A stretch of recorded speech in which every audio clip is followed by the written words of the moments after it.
Yesterday at chapter 5, we got some foreshadowing going on. We can tell that there's a little bit more to Granny than what we may have thought. Granny isn't as boring as he thinks she is. So, chapter 6, Cold, Wet Egg. This Friday night would have been just as spectacularly dull as the last if Ben hadn't remembered to bring his magazine with him this time. Once again, Mom and Dad dumped their only child at Granny's. As soon as he arrived, Ben rushed past her into the cold, damp little bedroom, shut the door, and read his copy of the latest Plumbing Weekly from cover to cover. There was an amazing guide with lots and lots of color photographs showing how to install the new generation of combi boilers. Ben folded over the corner of the page. Now he knew what he wanted for Christmas. Once he finished the magazine, Ben sighed and heaved to the living room. He knew he could stay in his bedroom all evening. Granny looked up and smiled when she saw him. "Scrabble time!" she exclaimed cheerily, holding up the board. The next morning, the air was thick with silence. "Another boiled egg?" said Granny as they sat in her rundown little kitchen. Ben didn't like boiled eggs and hadn't finished the first one yet. Granny could even ruin food this simple. The egg would always come out all watery, and the soldiers were always burnt to the cinders. When the old lady wasn't looking, Ben would flick the egg gloop out of the window with his spoon and hide the soldiers behind the radiator. I need to look that up. I've never heard of anything in an egg being called a soldier. Okay, I have to look that up later. There must be a whole platoon of them back there by now. "No thanks, Granny, I'm completely full," replied Ben. "Delicious boiled egg. Thank you," he added. Murmured the old lady, unconvinced. "It's a bit nippy. I'm just going to put another cardigan on," she said, even though she was already wearing two.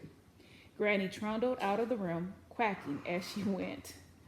Ben flicked the rest of his egg out of the window and then tried to find something else to eat. He knew that Granny had a secret stash of chocolate biscuits that she kept on the top shelf of the kitchen. Granny would give Ben one on his birthday. Ben would also help himself to one from time to time when his Granny cabbage-based delicacies left him as hungry as a wolf.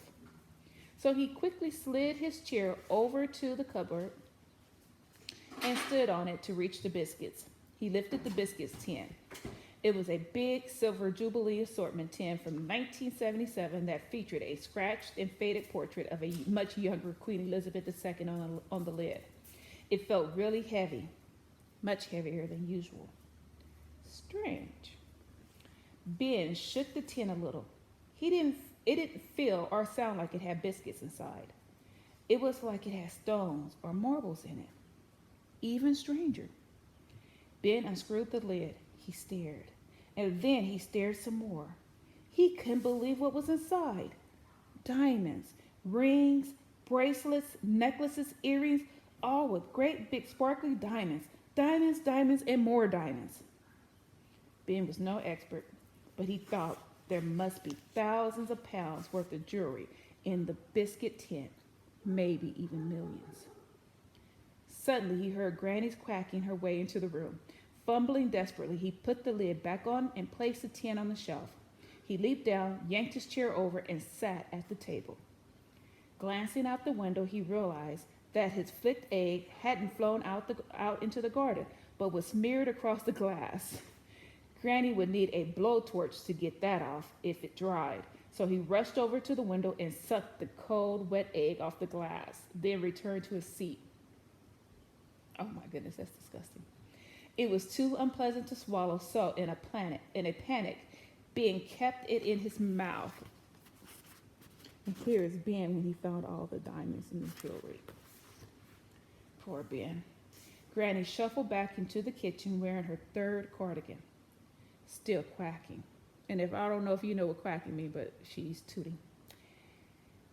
"Better get your coat on, young man. Your mummy and daddy will be here in just a tick," she said with a smile.